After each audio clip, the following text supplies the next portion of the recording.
Welcome back to Spyro the Dragon. In this episode, we are going to be going into Dark Hollow, and then going into the level after that, and possibly doing more things, depending on how long those levels take.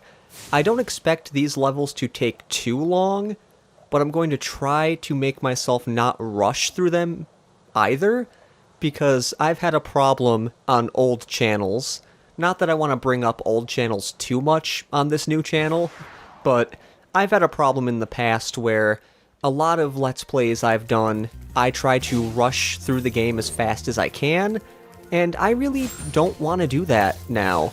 It's just, oh dang, gotta charge that guy, because his shield is up and fire does not go through shields. Anyway, what I was saying was, I want to make sure the game lasts a bit, even though Spyro, the first game is not long in any way, shape, or form. Like, this level is going to take no time at all. Not that that means anything, but still, this game can be done within a very few amount of parts. Like, I would say 16 at the most. Oh, it's you.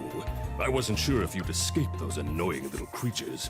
Of course they wouldn't bother me, but here's a hint. Their metal armor is fireproof, but a charge attack will take care of them. On the other hand, for games like Spyro 2 and 3, which have a lot more content to them, those games may take 30 parts, maybe 40 at most, I'm not sure. I've actually never done a Let's Play of any type on Spyro 2. I have done Let's Plays on Spyro 1 and 3 before. Well, only one Let's Play, actually. Yeah, I expected I'd get hit there, because that big ol' guy was in the way. I don't mind too much, since fodder is very sparing right now. As you see, I mentioned the last episode, they are frogs. Nice little frogs. I love the animation they do, it's pretty cute. A lot more animated than the PS1 version, but I don't want to compare them too much, because, you know, that's not what I'm here for. I'm here to show off this... Oh, I did hit him. I could barely tell I hit him. Jeez. These big guys, you have to wait until they have their backs toward you, because the armor on the front of them makes it so you can't flame the front, and they're too big to charge, so you have to wait, charge, and then flame. Oh, goodness, okay, or did I hit him? Oh, I did hit him. That was weird, because he turned around right after I flamed him. Ooh, I like this area. Dang. I know I've mentioned I've played this game, like the Reignited trilogy before, but bear in mind, it's been like a year and a half since I've played like most of these levels in the Reignited trilogy, so I'm going to be reacting to them as if it was my first playthrough, which might be weird, but I don't know. It's cool seeing this game and all three Spyro games get the love it deserves with an HD remake. Spyro, want to know a secret? Use the action button when you want to zoom in and look around. Oh, your secret's safe with me.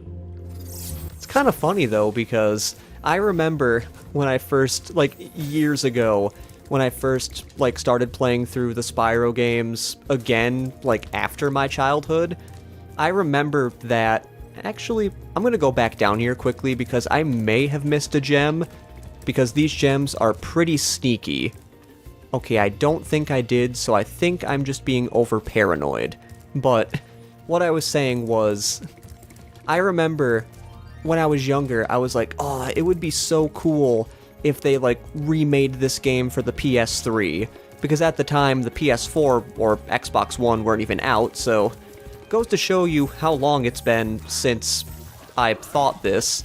And it was cool when I found out that they were remaking the Spyro games. Like, I saw they remade Crash before.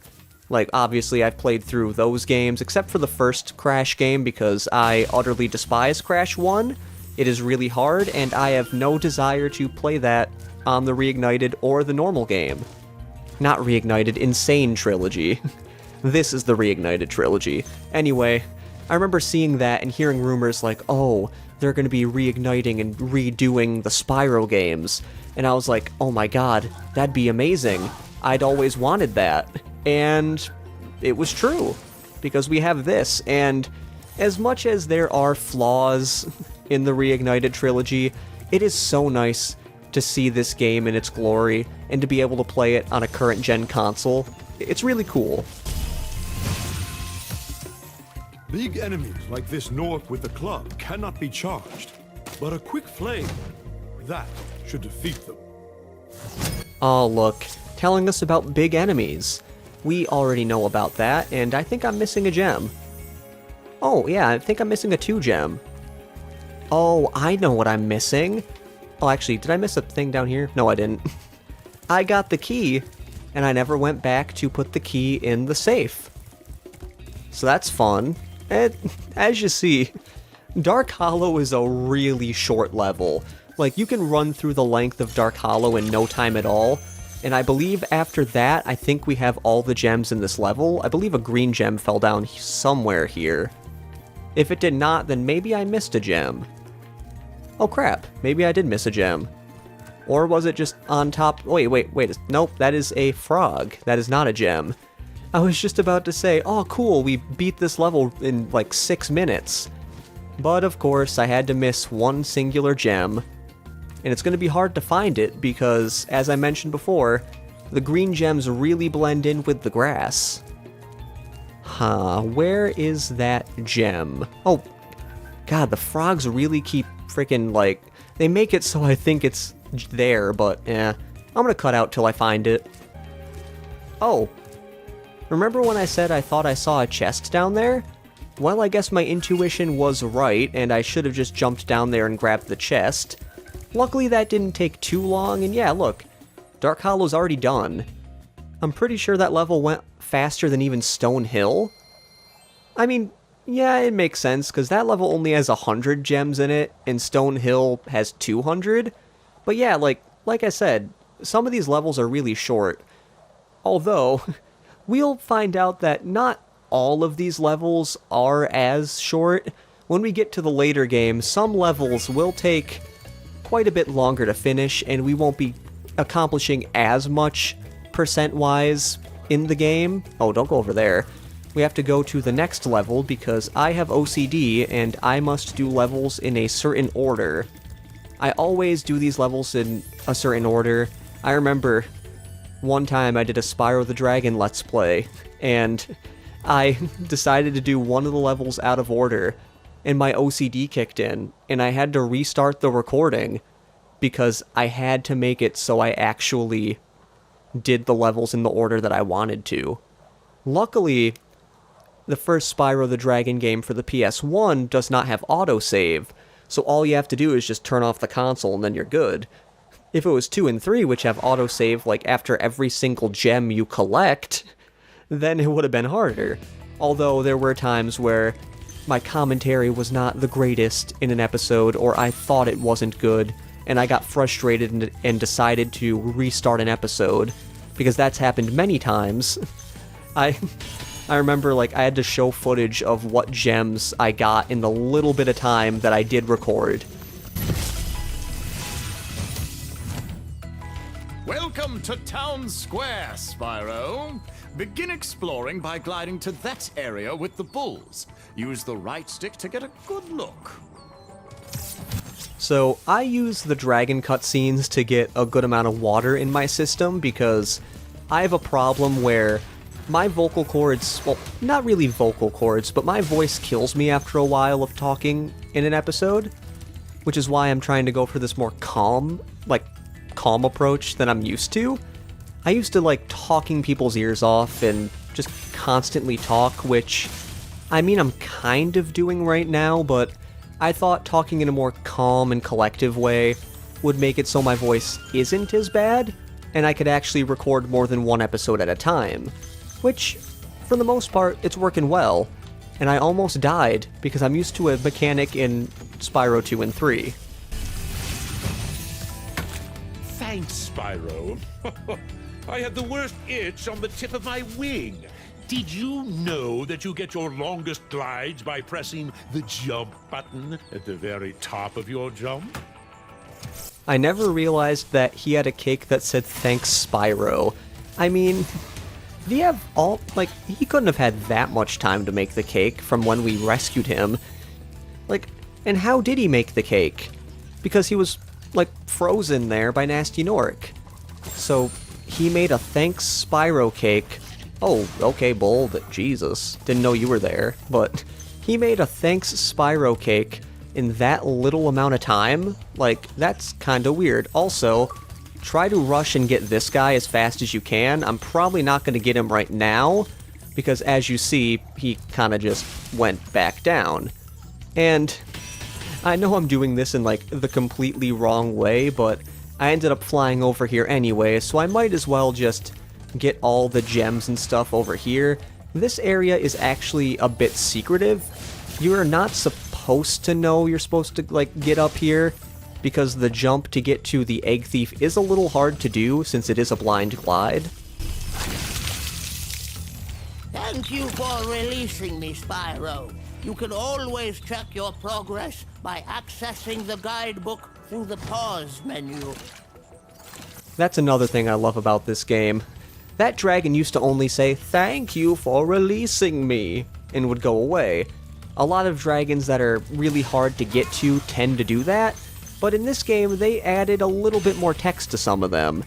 That might have been the only one that they actually added text to, and I might be speaking out of my ass right now, but I like to think that there are more text, well, not more text, but there's more text in this game for some dragons than for other dragons. Spyro, did you see a man dressed in blue running around here? He's a thief, and he's stolen a dragon egg. You've got to track him down and get that egg! Run! Run! I'm getting a little winded. 1, I love how his tail was basically a shish kebab. And 2, I love the extra animations they do for dragons in this game. They really animate those God, I'm so used to a mechanic in the other games. So I keep pressing the drop button, expecting to do a little hover, because that's what we have in most of the other Spyro games. Oh wait, did that Egg Thief not come back up here? That's weird. I guess I had to go... Oh goodness, almost died there. I guess I had to go back. Either way, we do have all the gems in the level, so that was pretty easy. I hope that the Egg Thief went... Oh wait, is he still down here? Yep, he is. Come on, jump, boy. Yeah, that Egg Thief does jump quite high. I don't know how he does it, because his legs are not that big, but let's try to get that egg now, because that is the only thing between us and 100% completing this level right now, which honestly, I think this level might have went faster than Dark Hollow. I don't even think I was trying to rush or anything. I mean, I'm rushing now to try to get this guy, which, in all honesty, I think I missed again. Oh, nice. I have never gotten him like that. There we are, 100% complete. Now, we could make our way to the exit portal, but when you have 100% complete, all you have to do is just pause and press exit level, and then you'll just go to the exit level screen. Note, you cannot do this for every single level in this game. There are some levels in the end of this game where you must go through the exit portal, or else you can't access more levels in the game. It's really weird like that, but you're going to see that way later in this series, not even close to right now. Anyway, yeah, so we're done with all the 3 main levels in this homeworld. If you want to know, homeworlds are made up of 3 main levels, a flight level, and a boss level. The way I'm going to be going through most homeworlds is playing the 3 main levels, doing the flight level, and then going and fighting the boss, which bosses in this game are not too complicated. Sorry about that little pause there.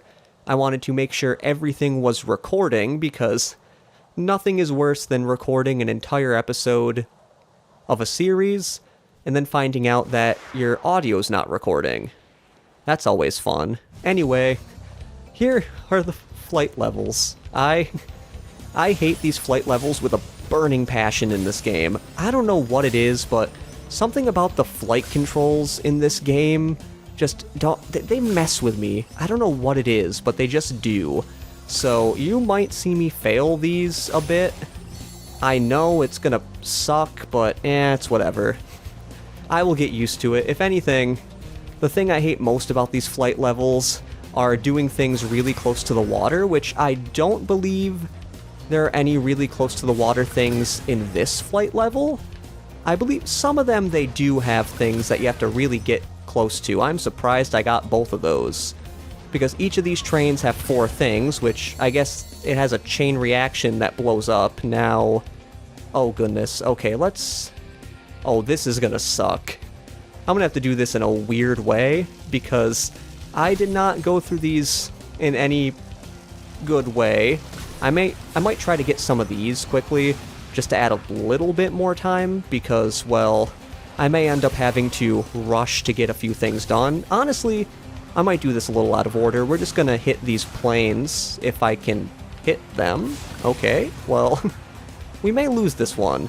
Don't worry if you lose at a flight level. I lose at flight levels all the time. Like, you're technically not supposed to even do this until the 3rd homeworld, since you're not even gonna know where it is, so don't worry about it too much. Now that we've gotten all those, I believe we're good. Hopefully. We do have very limited time right now, but I believe a lot of these are right next to each other. If they are not, I may be a word known as screwed. Which is not a nice word. Oh goodness, they really separate these? Okay, we have one more, we got this. Very close on the timer, but we did get it. I am very surprised that we did all of that in one try. Like, yeah, you get gems for each of the 4 obstacles or objectives, I guess, and then you get something for getting everything all in one. Now, it's very hard to think what I want to do now, because I was expecting the flight level to take longer than just one try. I was going to end the episode after the flight level, and then leave the boss for the next level, and then go to the next homeworld in the next episode. But we do have some extra time left, so what do I want to do? You know what? I'm just going to fight the boss. This episode may be a tad bit long, but it's whatever. I may end up rushing through this, which I know I mentioned I don't want to do, but it's Toasty. Toasty really doesn't take too long in and of itself, and yeah, we're only 18 minutes in the episode. I would like all the episodes to be at least like 20 minutes long. If it does go a little over 20 minutes, I'm not going to be too heartbroken, which, doing Toasty right now, it's definitely going to be over 20 minutes.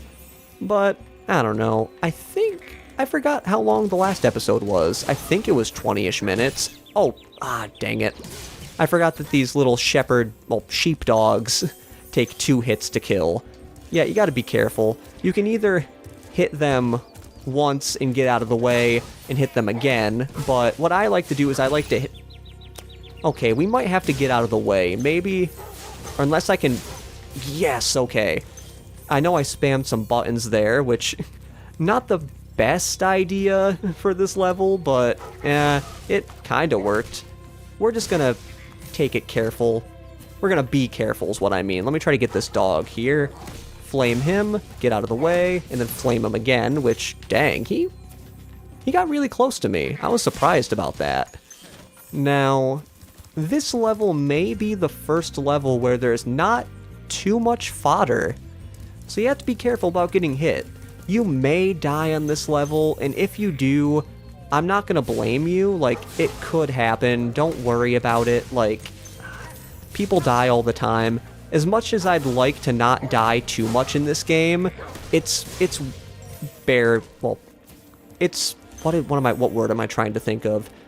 it's like inevitable to happen. That's not exactly the word I was thinking of, but it's probably the... Okay, I missed you. Oh, Jesus Christ, messed the camera up there. That could have been bad. God, these... Oh, I know I'm talking about the dogs way too much right now, but those dogs, they have a lot more range than I think they do. Okay, I almost said that was the last dog, but no, that's not the last dog. We have a few more, and dang, I never actually paid attention to the artwork that they put in the Reignited trilogy. Like, look at that. It's actually like the dragons. I like that. What is this? That looks like the Artisans' homeworld. That also is the Artisans' homeworld. It's by where the balloon is, and that's the Artisans. And then wait, is this stuff from the second game? Yeah, that's not in this game. That's cool. I wasn't expecting something from the second game to be in here.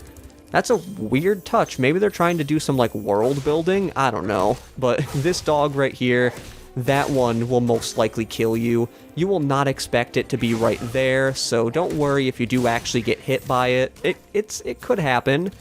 Now... Well, yeah, now I believe that is all the dogs that we need to kill, so I don't think we're gonna die here. I mean, we do only have 2 more hits, because after green, Sparks will go away, and then we'll be by ourselves, and when Sparks goes away, he also doesn't collect gems for us. Nasty Nork has put one of his most devious henchmen in charge of the artisan world. Bring him on! I think I smell a barbecue. Be careful, Spyro. Toasty has many tricks up his sleeve.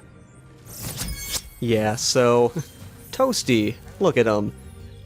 He looks a lot more vicious in this game. In the PS1, it wasn't as vicious, and I totally forgot that there were dogs in the boss fight.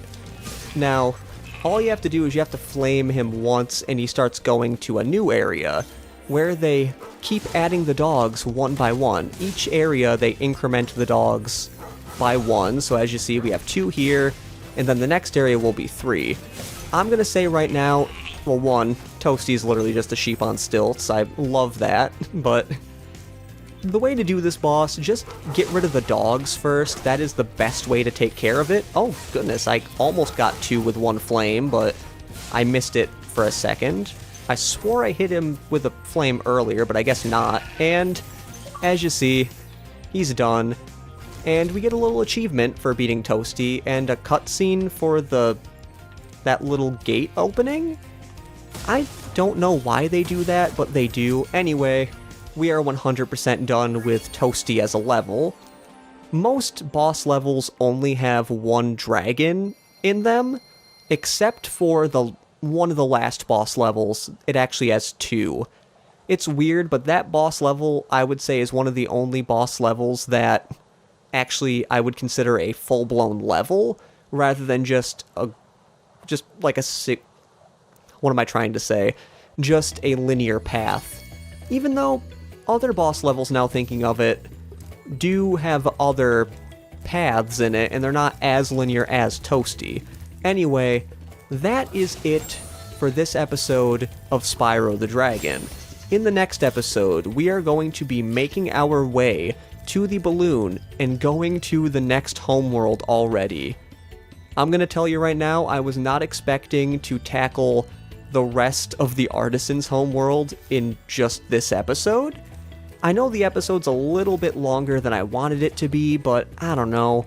I just didn't want a 17-minute episode and then having to do Toasty in the next episode. I may as well just start the next homeworld in episode 3 and then continue on from there. Later episodes may not be that nice, but it's cool that this one is. Anyway, this has been Jordan, saying see you later and goodbye until the next episode. Also, I never realized those pillars float from magic. That's pretty cool.